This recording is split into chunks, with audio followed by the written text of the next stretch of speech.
Okay. Hi all, welcome to the TST call. I have added a few points to the agenda below here, or at least updated the agenda from the previous ones. So a few things we'll go over, which were, or we'll carry over from whatever we had discussed last time around. So the first one is on the VSTN status.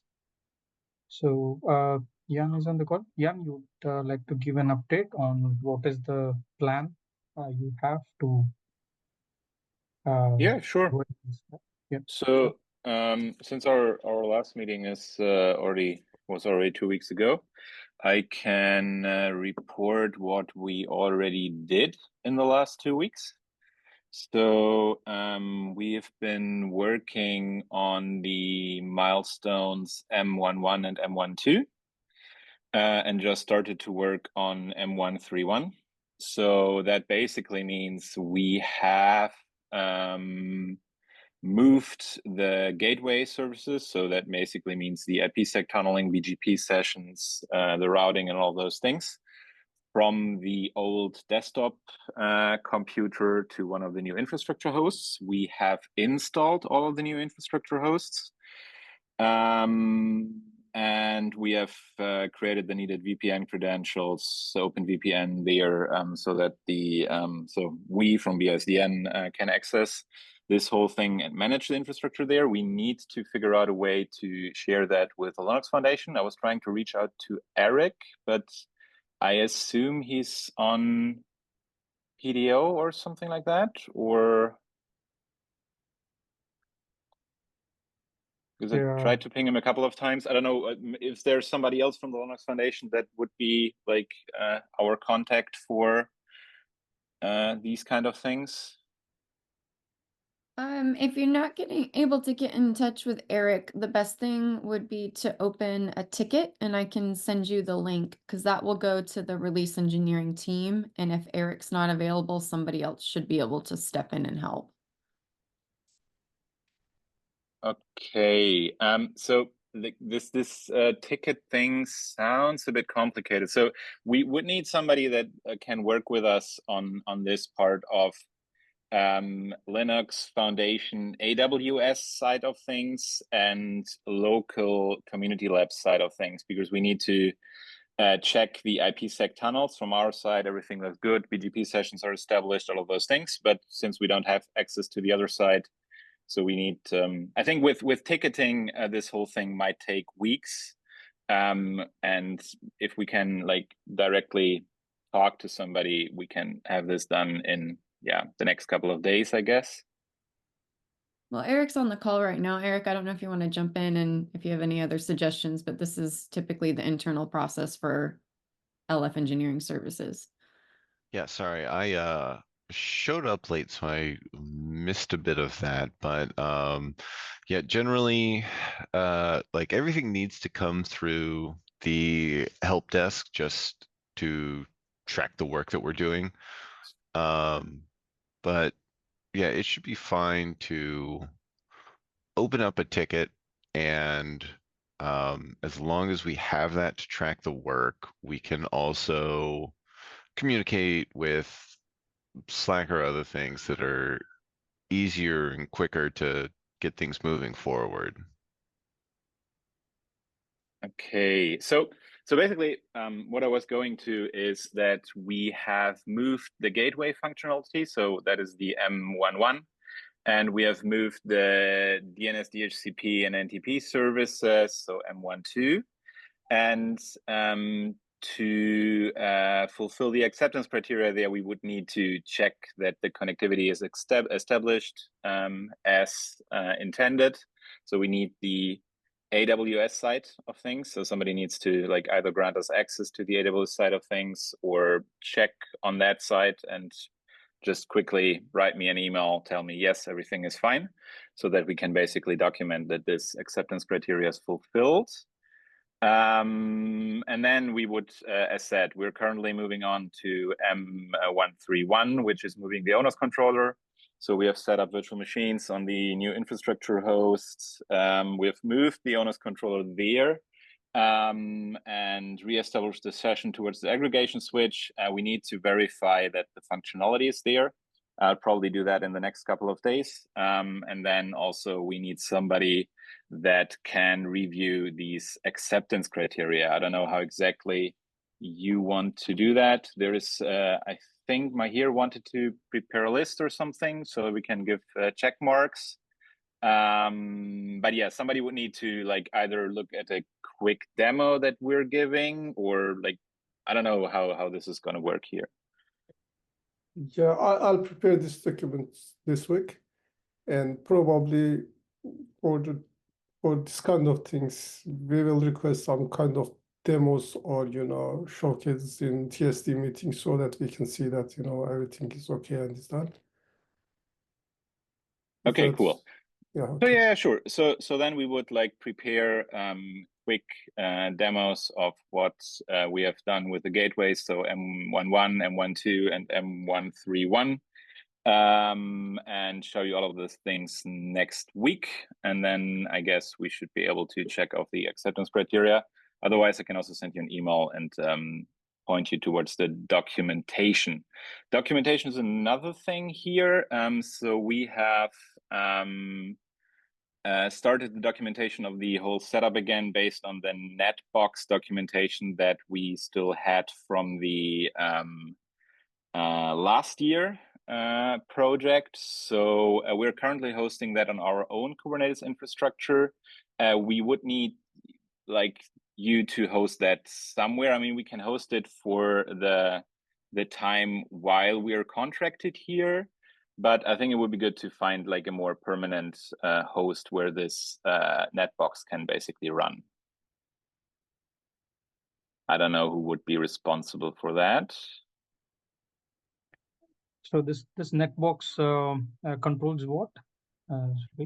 It's a documentation system. Let me I can share that quickly so that you have an idea what I'm talking about. You cannot start screen share while the other participant is sharing. It's okay. Let me stop. Here you can try now. So I can try allow for 1 month. I can share this. You see my screen? Yes.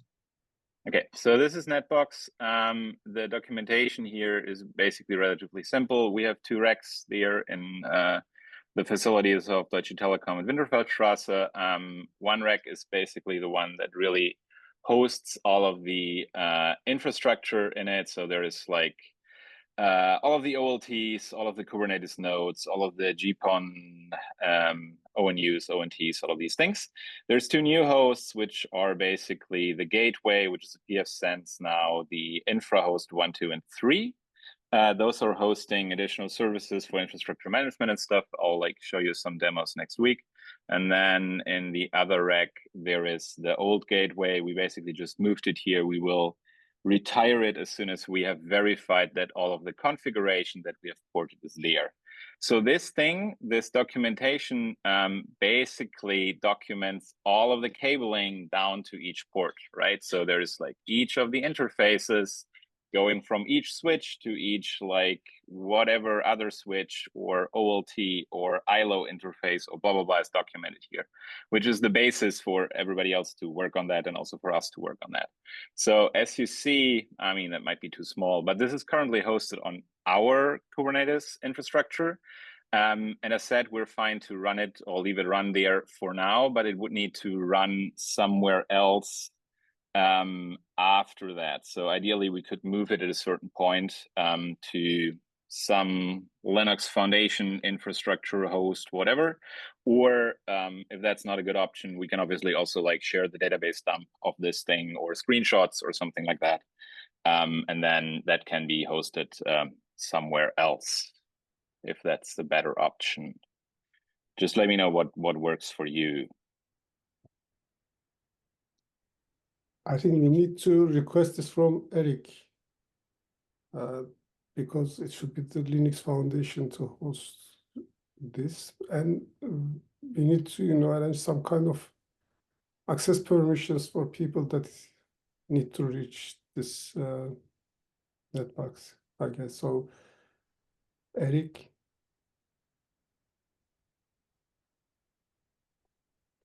So, sorry, what exactly are the requirements of hosting this? yeah, So so this is a relatively simple Docker container with a running a web service, right? So you can Okay. really just like Docker up this or Docker Compose up this whole thing. What we're Okay. doing, since we want to have HTTPS and all of these things and automated backups and blah, blah, blah, we're running this as a service on Kubernetes. So if you have a Kubernetes cluster, it's super easy to host that. If you have just a virtual machine that can run Docker containers, that should be fine as well. You just need to take care of certificate management and backups and all of those things in another process then. Yeah. Okay. Yeah, that's fine. and then we need to, as I said, give permission to the people that need to reach this document. It probably will be, people from LF and TST only. So I don't think we need to open this to, the whole Okay. community. So yeah, maybe we can like discuss that in Slack or something, Eric, if you're the one to And take Ian, care of perhaps that. Yeah, Yeah. that's fine. Okay. we can open a task for this also in Jira. If you tell me where that would be, I can also try to open something somewhere. Do you have access to our Jira? I don't even know where that Jira would be.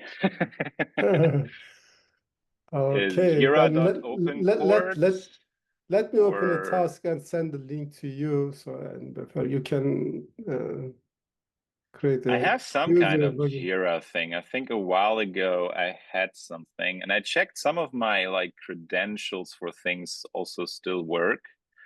I have a user on the open core Jira. Is that the one that Yes, we're talking about? yeah, Okay, that let is me the try if I can still log in. I have a ticket there, so I can log in. okay. Yeah, it's good to have your login there because during this project you probably need something to log in there, create open tasks, etc. Okay, so then I create a ticket. Is that like this is privately viewable, publicly viewable? Like how It's does this public. go there? It's Okay, public. so then I just create a ticket and assign it to somebody, or how does it Yes. go? You open a ticket and send it to Eric. Eric, can send the link.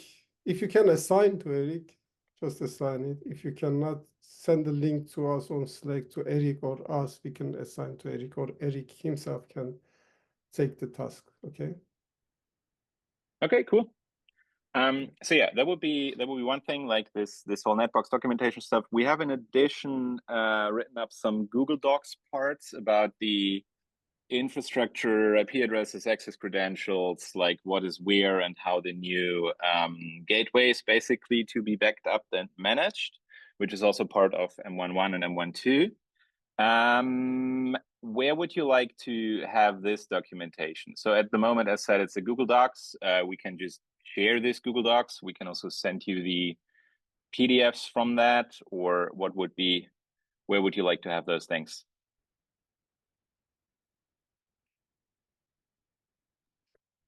So you're not talking about something else, some document than the Netbox?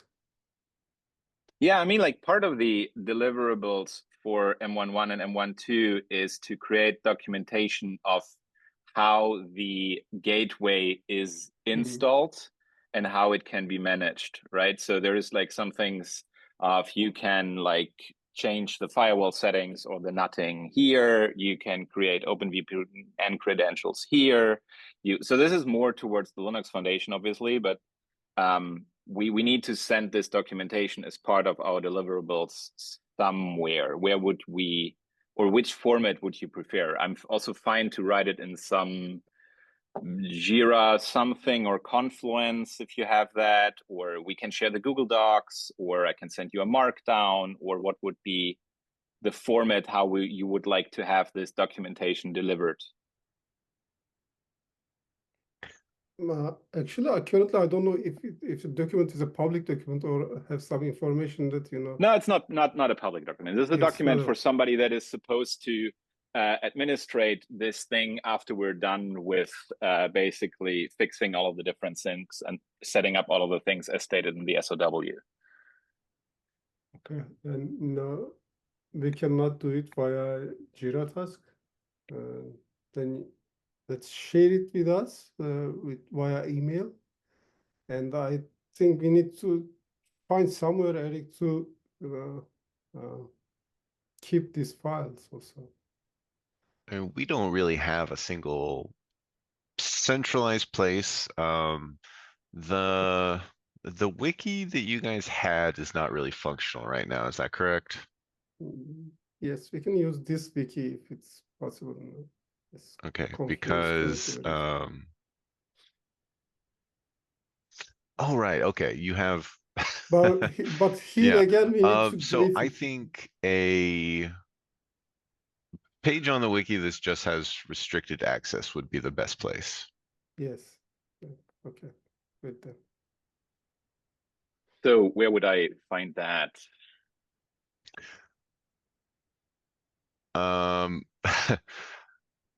So contact me later and I can set it up. And also right now I'm not sure where it would go, so I'll have to figure that out. But yeah, if you can contact me about it, we could figure that out. Okay, I think Like I don't. the specifics of it, have but your it definitely should be email? on the wiki. No. I'm sorry, what was that? I was just wondering, I don't have your email. I can like write you that on Slack basically right Yeah, now, that's fine. or I can like, okay, so now I'll write you on Slack. And Mhm. then because like I'm more or less at the end of my working days, like almost, so it's like 5:20 for me now, PM. So since I'm on EU time zone, but I can send you that right now after the meeting, and then we can chat about it tomorrow or something if there's additional questions. Okay, so then we'll put the documentation there that we already have, which would also be part of the deliverable then. And then the last part would be a bunch of questions that I have towards, I guess, the TST and the Linux Foundation here for the additional steps, because the next steps that we want to do is really, we're currently in the process of backing up all of the different things that are on the infrastructure, right? There's a bunch of like Kubernetes configurations that are out of date. Some are very specific. Some might still be needed later. There's a bunch of LXD things floating around here and there that are controlling DHCP for the ONTs and things alike. There's a bunch of firmware versions on the OLTs. There's a lot of stuff everywhere. We have started backing up those things so that we can basically start at a certain point to reinstall parts of the infrastructure. To start with those things, we would love to have domain and real certificates so that we can automate certain parts of the installation via GitOps, basically. So we would like install a GitLab there, and then from the GitLab, run everything via either Ansible or Flux on Kubernetes. But we would need SSL certificates for those things. Usually we create SSL certificates with Let's Encrypt, but we would obviously need a domain and some kind of access to that. And my question here is like, how would you like to do this SSL part? How can we get those needed certificates? And the option, obviously, if this is a complicated thing to get SSL certificates or whatnot, we can also drop this part and just do it manually once. But then this automation part would be missing there, because this is really hard without SSL, because all of the services somehow expect that this is there. So what would be a good way to get certificates and a domain for the whole thing? That I'm not sure of. That one actually will need to come in as a ticket, because That's going to go to our Cloud Ops folks, and they will be able to figure that out. Okay, so I'm gonna write down that as a Jira ticket and assign it to you, and you assign it to the right person, or you have a name for me that I can assign it to, or how do I reach the right person? Let me just send you the info over Slack. Cool. Okay, so then we have that. Do you have any idea of the domain that we should use for the DNS part within the setup? I think there was some domains floating around earlier, which were like ONOS or ONF Lab or something like that. Because we would really love to stop working with IP addresses and name things like 10.34.19.52 or whatever. It's really cumbersome. We would love to have names for everything. And since we're running DNS services and everything on the gateway or on the infra host, we just need the zone or the name for the things. Do you have any like things that you would like there, or we just pick something, or? I'm not sure what we currently have in terms of domains, but we should be moving away from ONF. But other than that, yeah, I need to check what we actually have right now, and if we can just get a new domain for it. Okay. So, I mean, the other option is we can get a domain for this thing and then manage the things for now, but we would then need to find a way to hand that over to you.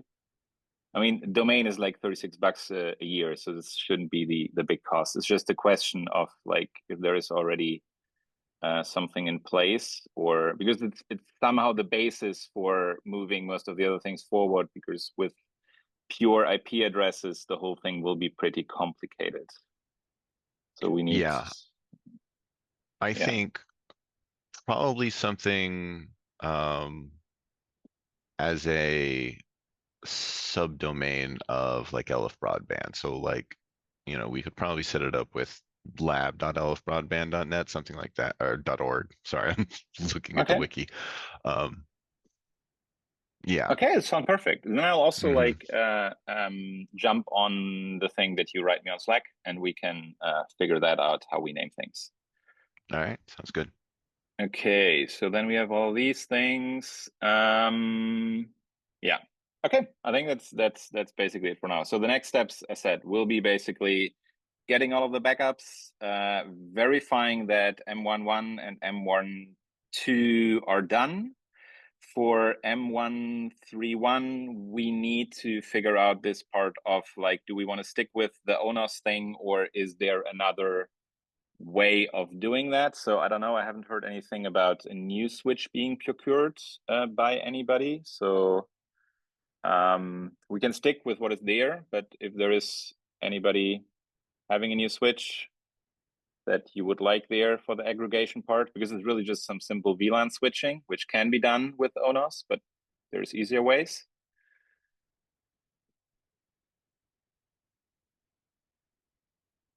Okay, I don't hear anything, so I guess that we stick with what we have.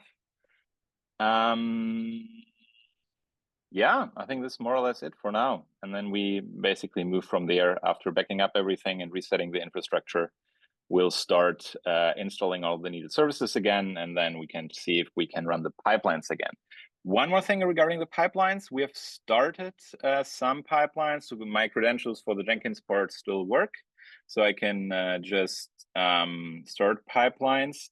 I realized that like some of the pipelines are now failing way earlier than they were failing before when we left them last year, which is largely, I guess, because they are trying to access rancher.opencourt.org, which is a DNS entry which still exists and points to a public IP address on AWS, but there seems to be no rancher. Does anybody know where that went, or where it should be, or?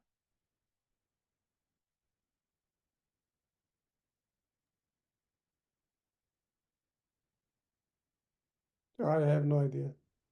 Okay, Actually. because last year it existed and now it's gone because the pipelines are basically failing on that. And since we are not tackling the AWS infrastructure, this is kind of this is out of our control, right? So we can't really fix this part because we don't have access to the AWS infrastructure. And I guess this part of the infrastructure needs to be managed by the Linux Foundation side. So we're happy to Okay. help there, but we need some kind of pointers of like, how do we tackle that? Yeah. All right, I'll look into our missing Rancher server. Okay, maybe I can quickly share again, then I can show you what I mean. Just so that we're talking about the same things. I think you need to stop sharing, Abhilash. Cool. I think it's this one. Share. You should see my screen. Yeah. Yeah. Okay. So this is this very important pipelines that we defined last year with Joey. I guess these are these workflow pipelines that are like probably part of the targets here of like DT and TT. So there is the build part here, which is really not even like testing the thing itself, but it's just the building. And the last successful one that went through was from November last year. So I guess that's the last one that we ran when we were still contracted. And the new one is now failing because it basically says it's trying to reach this address here, which is rancher opencourt.org, blah, blah, blah, behind this IP address. I also tried to reach it. It's really not there.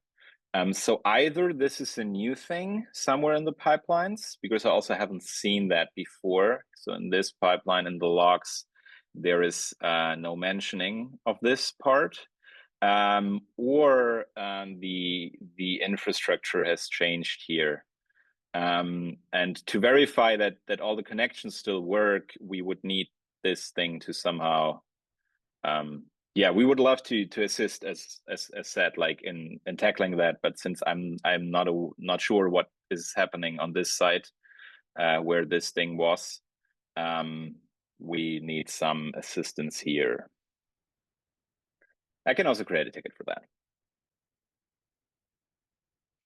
That's I guess it's for now. Sorry for taking so much of the meeting here.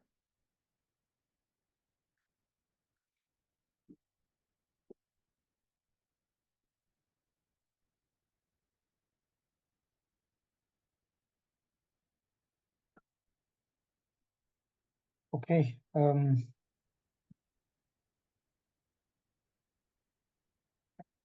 So the rancher thing, Eric, you'll look into it, right? Yes. Okay. We'll move on to the next item. So this on which pod and which the Radisys OLT. So I am in touch with Bjorn for this. So we'll get hold of an Radisys OLT and mount it in the rack, which can be used by yeah. So that is on me, and this is on Yeah, Maher. I will have maybe some news on that. So the package from Darmstadt will be picked up tomorrow morning and transferred to Berlin. So it should arrive in Berlin end of the week. Okay, cool. Thanks, Bjorn. You're welcome.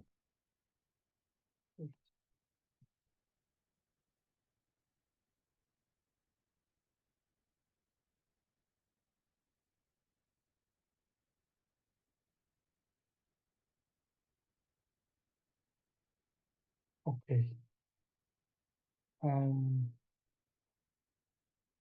And Maher will.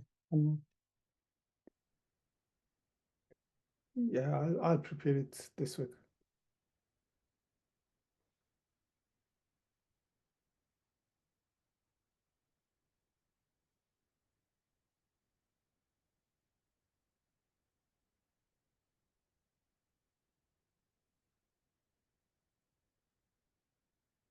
Okay. For the 2.1 pre-preparations, I think so we'll have to wait for the pipelines. We cannot take any call as of now, or at least we'll have to wait for the BBSIM ones till everything is ready.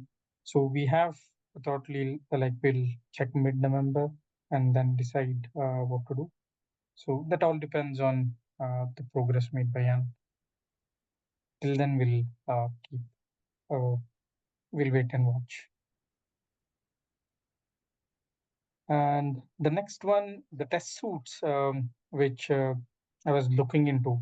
So there were two test suits which I was looking into. So I have found out the root cause for the failures for these two, the multiple OLTs ONU Go test and the Open ONU Go test BBSIM. So for this, probably I'll give a fix or a fix in the VOLTHA system tests, and then we can proceed further. So this I'm talking about. So in the next TST call, I should have some update here. And on the Docker tools, it's still open. We have one comment from Eric and addressed it. Anyone else can please have a look and provide your comment. Okay, and on the next two items, I had a few presentations or discussions, or probably open for discussion. So I'll present a few things.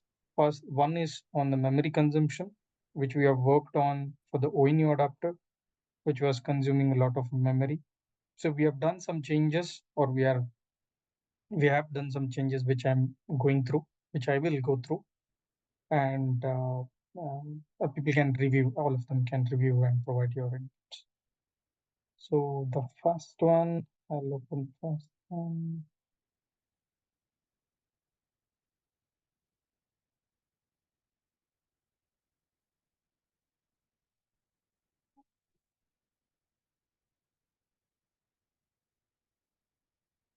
Okay.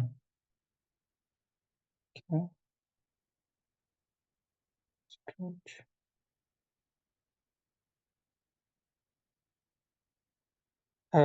Is my Google Doc sheet visible, or it's just still only the doc sheet?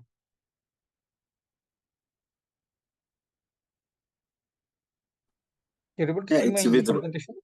It's Okay. visible. Okay, so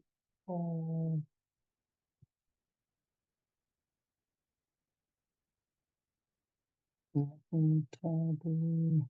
Okay.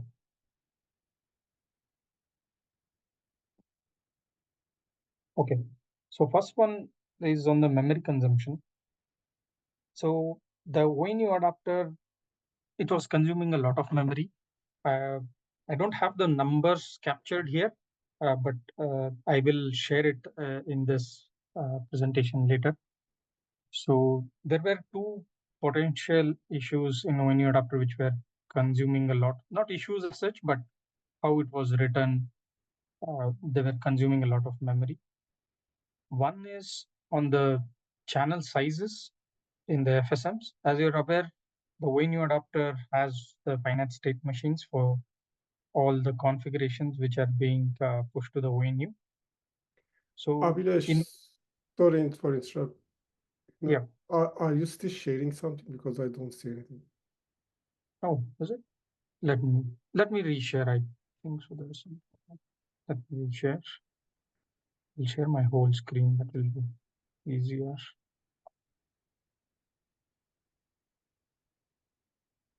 Yes, Now, I okay. can see that. Yeah, probably it was a screen share.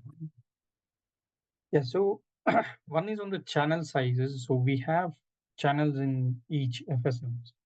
So the FSMs are for each ONU. So once the number of ONUs are more, so the more number of instances of ONU, and so will the channels multiply.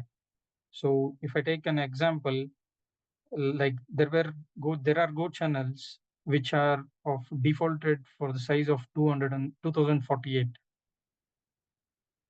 So if I say any config FSM, So NF config FSM has channel which is of size 2048. So those many are not required. So we have reduced all the sizes to 2 because anyway OMCIs and everything will happen one by one.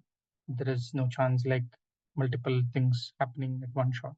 So that's why we have reduced to 2. So this has reduced a considerable amount of memory on how the ONU adapter is consumed. So this is one of the changes what we have done.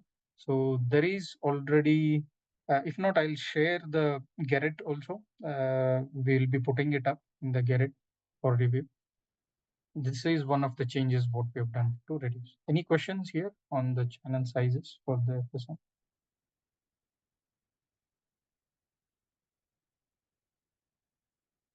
Or the document is here. Anyone can go through later also, and if you have any questions, please let me. And next thing, where the memory was getting consumed is on the MIB templates. So on to the next. So this is the existing implementation.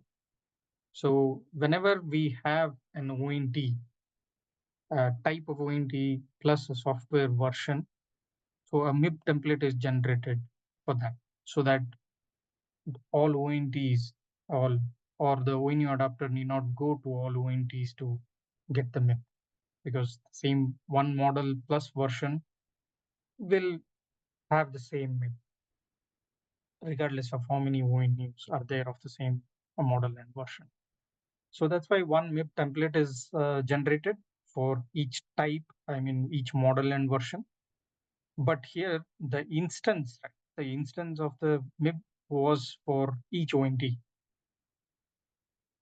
So what changes between the instance and the template is nothing but a few MEs, wherein the serial number and the MAC address. Apart from that, nothing will change. Everything will remain the same. So what was happening? So these MIB instances were consuming a lot of memory. And also each and every MIB instance was again derived from the same MIB template. So again, the same process, like JSON Marshall, JSON unmarshalling, and putting it up in the maps. So that was also consuming a lot of memory. The JSON library also was consuming a lot of memory due to the marshalling and unmarshalling. So that consumed a lot of memory if we go scale for one ONU adapter. So what we have done is, now MIB template will still be one, but the MIB instance will be only for one type of template. So all the ONUs will use the same ONU MIB instance instead of having separate. So they'll still keep very ONU specific DB entries, but the whole structure, the whole instance will be only one instead of having for each. So this has reduced greatly the memory consumption in the ONU adapter. So what, from according to our calculation, which probably I'll share it in the next TST, or I'll put it here in the same presentation later point of time. We are able to reduce to almost like 70 to 80% of the consumption done by the ONU adapter. So on a scale level, it was like if I take somewhere around 7K to 8K ONTs on a single VStack, on a single ONU adapter. So it was going somewhere around 10 gigs, 14 gigs. We have reduced it considerably.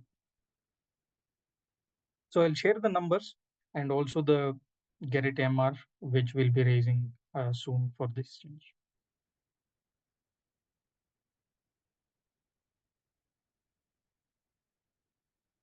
Any questions here?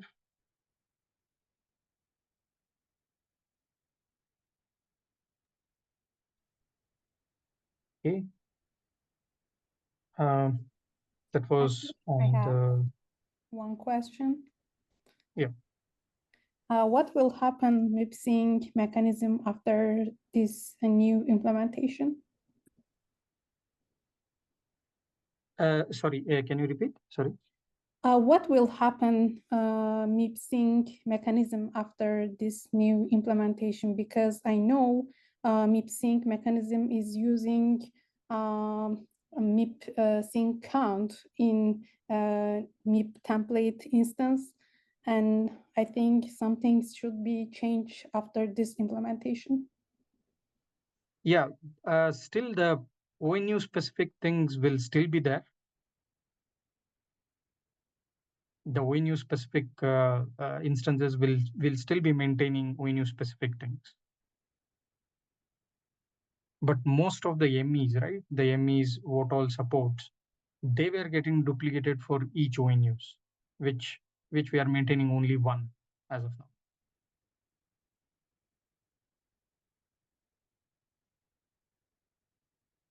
So this MIB sync is again ONU specific, which will still be having, will be keeping it separate.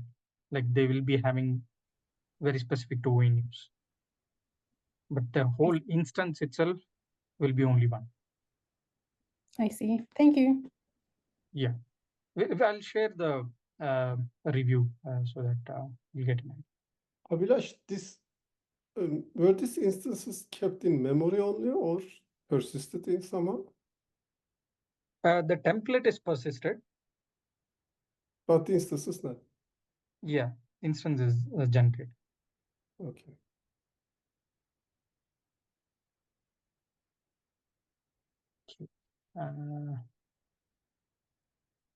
This was on the memory consumption, and if no further questions, then I can jump on to the next. Just a second.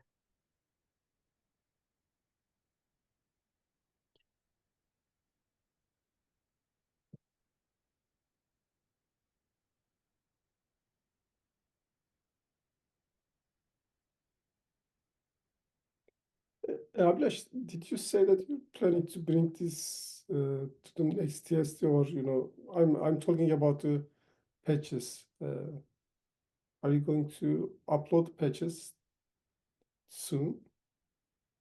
Yeah, Mahit. We'll upload it soon. Okay.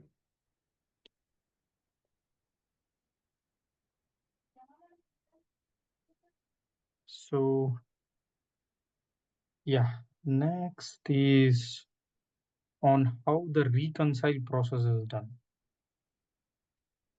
So I'll just go over how it is done as of now. So as of now, whenever ONU adapter is restarted or upgraded, so what ONU adapter does is it checks whatever is configured for that ONU and the data which is present in ONU adapter. And yeah, this one, sorry. So it checks, and also it goes to the OLT adapter, checks the tech profile information, and then does a MIB sync towards the ONU. So basically, it matches whatever is there in the ONU adapter against whatever is there in the ONU.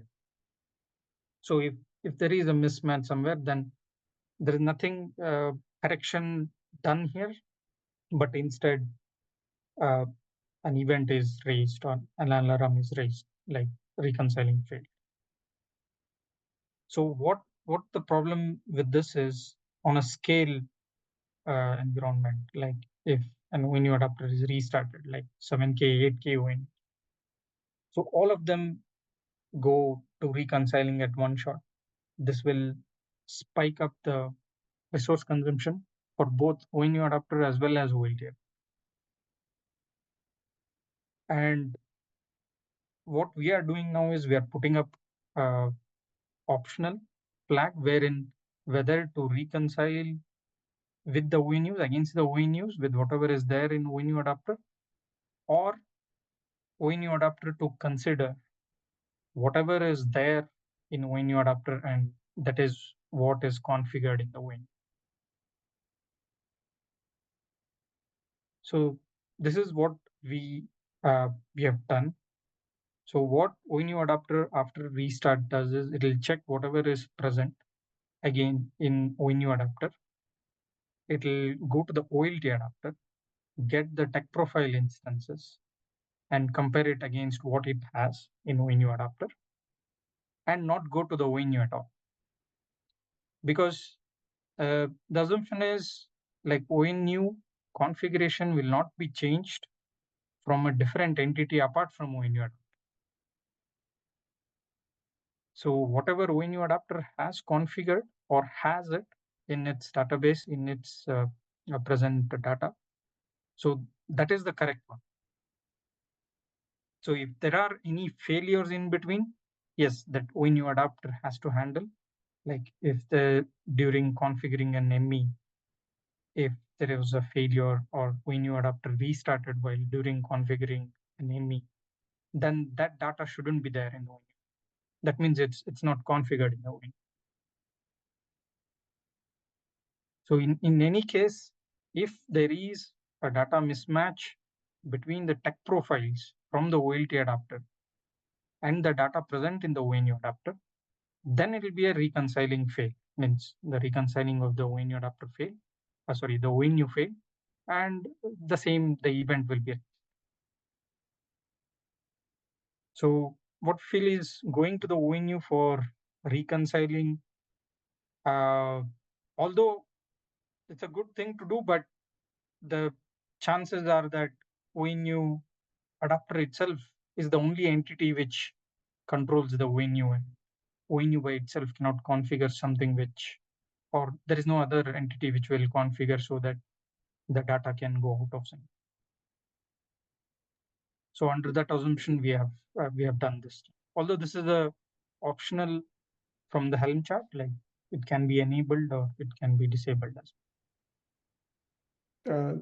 Okay, having it optional is a good way of doing it. So, question: is there a possibility that ONU itself, makes some change during this conciliation to the data it has, so create a mismatch between the ONU adapter's data and itself? No, Mike. For the MEs which we are trying to configure, no, the ONU adapter will. I mean, the ONU will itself. It shouldn't actually. For a few, it may change and send as notifications, but for the ones which we are configuring, it shouldn't.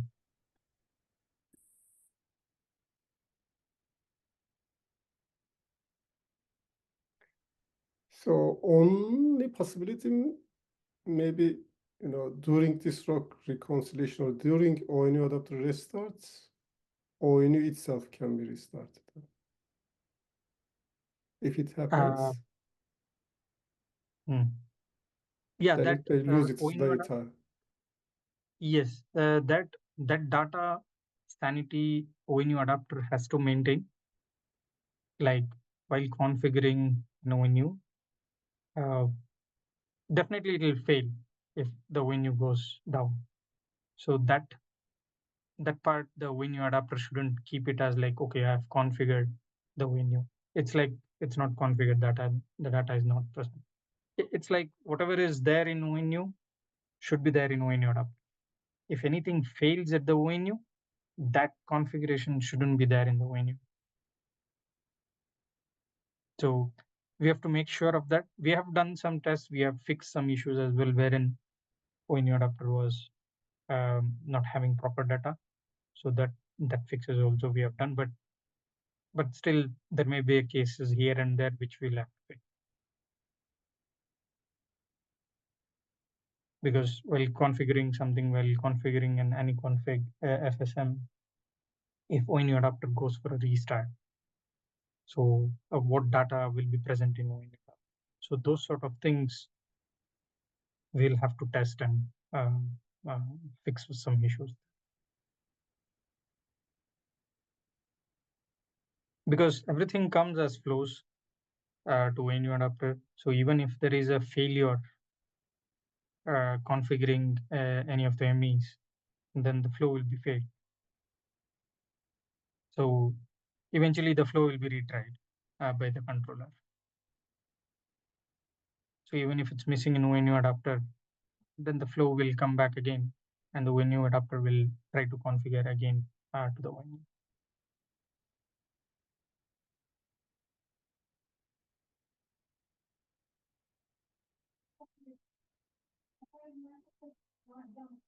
Because the problem with reconciling was all 8K ONUs going at one shot. It was choking up the gRPC channel as well, and a lot of OMCIs getting dropped. So it was like all of them competing together and none of them getting the chance, or most of them not getting the chance to recon.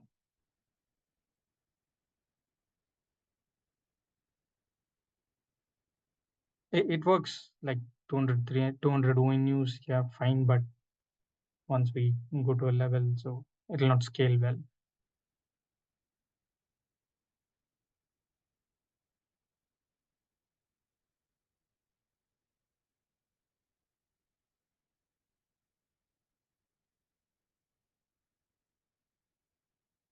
Any questions here?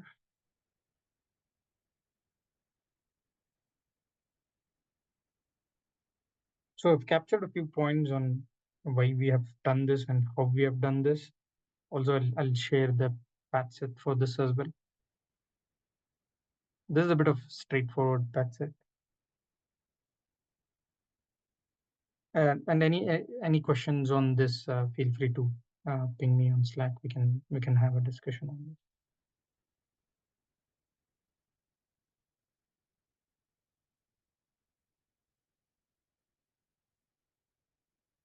Okay, I'm done. Okay, thank you very much, Abhilash. That's great. Especially this memory consumption things, fixes would be great. Yeah. Yeah, memory, the reduction is quite a bit. I'll share the numbers. So the next time probably I'll have some numbers. It'll be good to share. Okay, thank you. I have no questions, by the way. Okay. And then on time, couple of minutes left. Anything else on the agenda? I see this was the last one.